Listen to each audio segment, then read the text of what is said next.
विशाल पाटील यांच्यावर काँग्रेस पक्ष कारवाई करण्याची शक्यता आहे अशी माहिती सूत्रांनी दिली आहे। काँग्रेस पक्ष आज कारवाईची दिशा निश्चित करणार असल्याचं सूत्रांकडून कळत आहे। तर नाना पटोले कारवाईची सूचना देण्याची शक्यता आहे। विशाल पाटील यांना दिलेला अल्टिमेटम आज संपणार आहे। सांगलीचे बंडखोर उमेदवार विशाल पाटील आणि काँग्रेस पक्ष विशाल पाटील यांच्यावर कारवाई करणार असल्याची माहिती आहे। आज कारवाईची दिशा निश्चित करणार असल्याची माहिती सूत्रांनी दिली आहे। काँग्रेस हायकमांड आज महाराष्ट्र प्रदेश अध्यक्ष नाना पटोले यांना विशाल पाटील यांच्यावर कारवाईची सूचना करणार असल्याचं कळत आहे। तर काँग्रेस पक्षाने विशाल पाटील यांना दिलेला अल्टिमेटम आज संपणार आहे। विशाल पाटील यांना महाविकास आघाडीच्या उमेदवाराला पाठिंबा देण्याचं पत्र काढण्याचं अल्टिमेटम दिलेलं होतं, पण अजूनही त्यांनी ते पत्र काढलेलं नाहीये आणि त्यामुळे आज त्यांच्यावर कारवाईची दिशा निश्चित केली जाणार असल्याचं कळत आहे। त्यामुळे आता कारवाईची दिशा नेमकी काय असेल, विशाल पाटील यांच्यावर याकडे लक्ष आहे आणि त्याचबरोबर हायकमांड नेमका काय निर्णय घेणार याकडेही लक्ष आहे।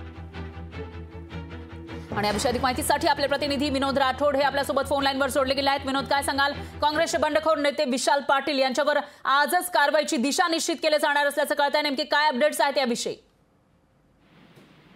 काँग्रेस पक्षाचे सांगलीचे बंडखोर उमेदवार विशाल पाटील यांच्यावर कारवाई करण्यासाठी आज हायकमांडकडून दिशानिर्देश महाराष्ट्राचे प्रदेश अध्यक्ष नाना पटोले यांच्याकडे सूचित करण्यात येणार आहे। विशाल पाटील यांनी ज्याप्रमाणे बंडखोरी केली आहे आणि त्यानंतर मात्र महाविकास आघाडीची अडचण निर्माण झाली आहे।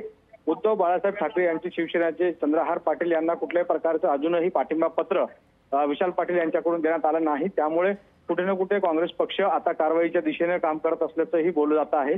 त्यामुळे एक गोष्ट या ठिकाणी निश्चित होते की आज विशाल पाटील यांच्यावर कारवाईचे जी एकंदरीत सूचना आहे, कशा प्रकारची कारवाई त्यांच्यावर व्हायला पाहिजे असा दिशा निर्देश आज काँग्रेसचे हायकमांड आज महाराष्ट्राचे प्रदेश अध्यक्ष नाना पटोले यांना देणार आहे। त्यामुळे विशाल पाटीलवर नेमकी काय कारवाई होतं हे पाहणं गरजेचं ठरणार आहे।